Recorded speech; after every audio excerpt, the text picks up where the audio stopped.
শীল ছিল এমন একটা ছেলে যে বলা যাবে না। শীল এমন একটা যে তোমার ছেলে, সকলেই তাকে ভালোবাসতো। আবার যখন সে মাতাল হয়ে যেত তার ওপরে সবাই তাকে গালাগালি করত। শীলকে, শীল গরিব পরিবারের ছেলে।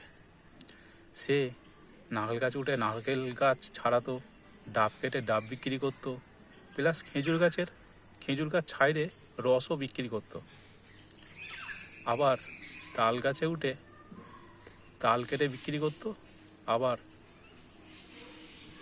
তালের যখন ছোট ছোট তালের মুচি বেরোতো সেই মুচি কেটে রস কেটে আবার রসও বিক্রি করতো। রস বেশিরভাগ বিক্রি করতো না, করতো তারি, আর তারি খেত আর লোককে খাওয়াতো, নিজেও তারি খেত খুবই। এমন সময় সে তোমার এরও কাজ করতো, তোমার ধান কাটা আর ধান গলটানো।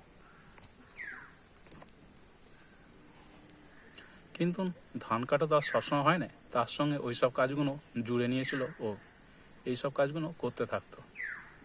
আর কোনো সময় হলে তোমার সবজি নিয়ে বিক্রি করতে থাকতো। কিন্তু ও ছিল মালখোর, একটু মদ না খেলে ওর চলতো না, আর বিড়ি ছিল ওর নেশা। ও কোনো মেয়ের পিছনে লাগতো না। হ্যাঁ, যখন ওর সময় হয়েছে যে বিয়ে করলে হবে না, না করলে হবে না, তখন ও মেয়েদের পিছনে লেগেছিল। একটা মেয়েকেও ভালোবাসতো। শুধু ভালোবাসা তো দূরের কথা, ও ওই মেয়েটার সঙ্গে গল্প করতে করতে আর ওর তোমার সেই মেয়েটার বাড়ির আশেপাশের মানুষগুলো ধরে মেয়েটার সঙ্গে আর ওর সঙ্গে বিয়ে দিয়ে দেয় শীলের সাথে। শীল তখন মেয়েটার তোমার ঘরে না থেকে নিজের ঘরেতে নিয়ে চলে এসেছিলো, মানে শ্বশুরবাড়িতে না থেকে ওর নিজের বাড়িতেই মেয়েটাকে নিয়ে চলে এসেছিলো। তা নিয়ে এসে ওখানেই থাকতো। মেয়েটা বজ্জাত একটা কুঁড়ে অবস্থায় ছিল, কাজ টাজ ভালো করে করতো না। আর ও এসে বড্ড রাগ করতো শীল মেয়েটাকে যখন না কথা শুনতো খুব মারতো, আর রাত্রিরে শীল মেয়েটার উপরে ঝাঁপড়ে পড়তো যে তোকে বিয়ে করে আমি নিয়ে এসেছি, তুই কোথায় করে দিবি, কোথায় খাওয়াবি, কোথায় কাজ মাছ সারবি, এইসব করতো না। আবার যখন ওকে বলতো আমাকে একটু আনন্দ উপভোগ করতে দিতে হবে, সেটাও দিতে পারতো না। সেই কারণের জন্য মেয়েটিকে খুবই মারতো। শীল মনে মনে করতো এটাই হচ্ছে জীবন, কেননা আমি এত খাটাখাটনি করে এসে আমি যদি তার মন যদি না পাই, সেখানে তো আমাকে মারতেই হবে, ওকে মেয়ের ওকে মানুষ তৈরি করতে হবে। এইভাবে শীল ওকে মারত। শীল নিজে সমস্ত কাজ করে এসে তারপরে যা খাবার দাবার যেসবগুলো কিনে আনতে হবে সবই কিনে নিয়ে আসতো। আর মেয়েটি কোনো কাজ সেরকম একটা সারতে পারত না।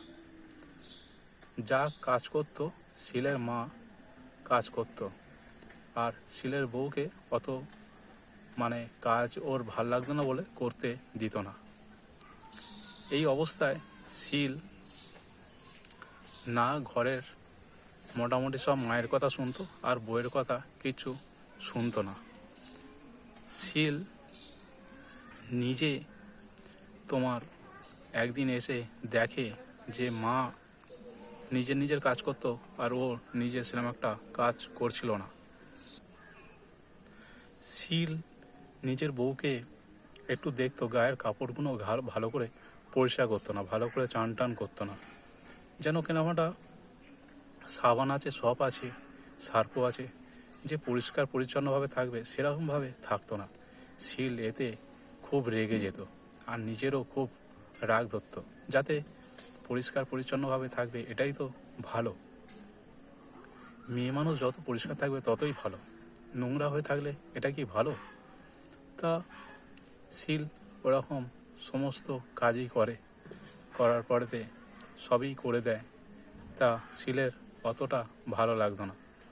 নিজে নেশাভাম করে এসে দুপুরবেলা রাত্রিবেলা বউয়ের প্রতি ঝাঁপে পড়ে বড্ড অত্যাচার করতো বউকে। মানে ওর যে কথাবার্তা শুনতো না বলে মারধর করতো, প্লাস মনে আনন্দও দিত, আবার মাঝে ঘুরতে নিয়ে যেত। কিন্তু তবুও বউটা একটু যেন কুঁড়ে টাইপের। এই করে শীল নিজের বউকে তোমার রাত্রিরে যখন শুতে যেত তখন শীল বোঝাতো। এতে মেয়েটি ভালো করে বুঝতেও পারত না। তা এইভাবেই শীল তোমার ওকে আরও বেশি করে, যখন না বুঝতো, যখন মানে না বোঝার করতো, না বুঝে চলতো, আরও বেশি মারতে মারতে এত মারতো যে তোমার দুটো ছেলে যখন হয়ে গেছিলো তার সত্ত্বেও মারতো।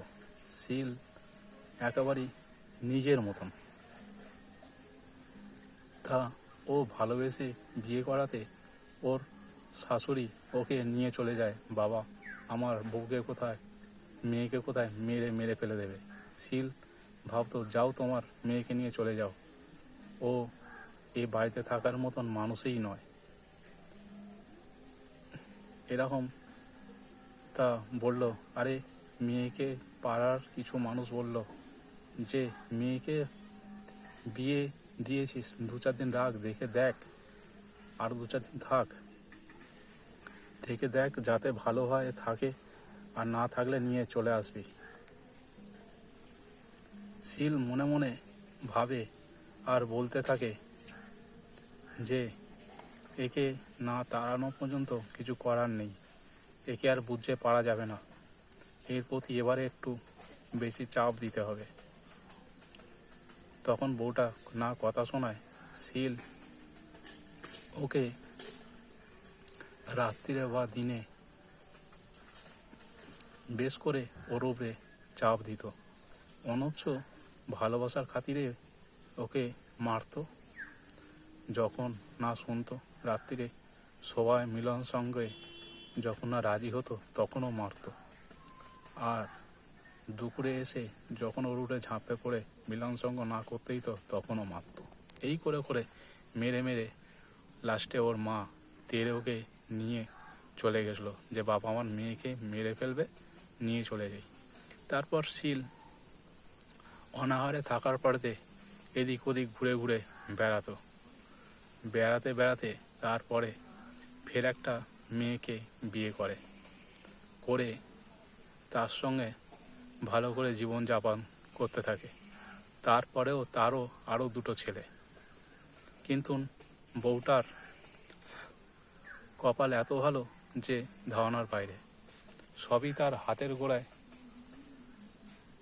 নিয়ে এসে দেয় শীল। মানে শীল যখন নিয়ে এসে দেয় তখন ওর বউ মনে মনে ভাবে, হাতের গোড়ায় সবই পাচ্ছি যে গেলে আমার আবার চিন্তা কিসের, খালি একটু আনন্দ উপভোগ দেওয়াই আমাকে আনন্দ উপভোগ দিতে হবে আমার স্বামীকে। এই বলেই বউটাও সেই বিয়ের দিন থেকেই রাজি হয়ে যায়। এই করে শীল আর মনের সেই যে সংকটটা ছিল সেইটা থেকে অনেকটা দূর হয়ে যায়, মানে কেটে যায়, সংকটটা কেটে যায়। কেননা শীল মনে মনে ভাবতো বোধহয় এবারেও বউটা হয়তো ওরকমই হবে। তাই এবারে বিয়ের দিন থেকেই, যে দিনকে বিয়ে করে নিয়ে এসছে সেই দিনকেই শীলকে একেবারে পুরো কাপড়, কি বলবো, এমন মজা আনন্দ উপভোগ দিয়েছে শীলকে। সেই দিন থেকেই শীল যে মনের কথা চেপে রাখতে না পারায় মানুষকে বলেছিল, এরকম বউ কজনের হয়, আমার বউ খুবই ভালো হয়েছে এবারের পক্ষে, আগেরটা বাজে ফালতু মার্কা হয়েছিল, কিন্তু এবারটা এত সুন্দর হয়েছে যে ধারণার বাইরে। এবারেও 2 বছর কেটে গেল। শিলের মনে আনন্দ আর ফুর্তি বিশাল বড়। শিল নিজেকে বুঝতেই পারত না যে আমার বউ এরকম হতে পারে, যে হয়তো মনে করেছিল খারাপ হয়তো হতে পারে, কিন্তু এত ভালো যে ধারণার বাইরে। আবার এই পক্ষের আমার 2টো ছেলে। আমার যে এত গর্ব যে বলার মতন না। এরপরে ছেলেদেরকে মানুষ করতে হলে, ভালো করে মানুষ করলে আমার আর কোনো চিন্তাই নেই। ছেলেগুলো আস্তে আস্তে বড় হতে থাকে আর ওদের ভালোবাসা চলতে থাকে, আর শিলও নিজের আনন্দে কাজ করতে থাকে। এইভাবে ওদের সংসার চলতে থাকে। এই হলো আজকের জীবন কাহিনী। বন্ধুরা, যদি তোমাদের এরকম কাহিনী শুনতে ভালো লাগে, তোমরা একটা লাইক আর শেয়ার করতে ভুলবে না। এরকম গল্প আমি আরও কিছু নিয়ে আসবো আপনাদের সামনে।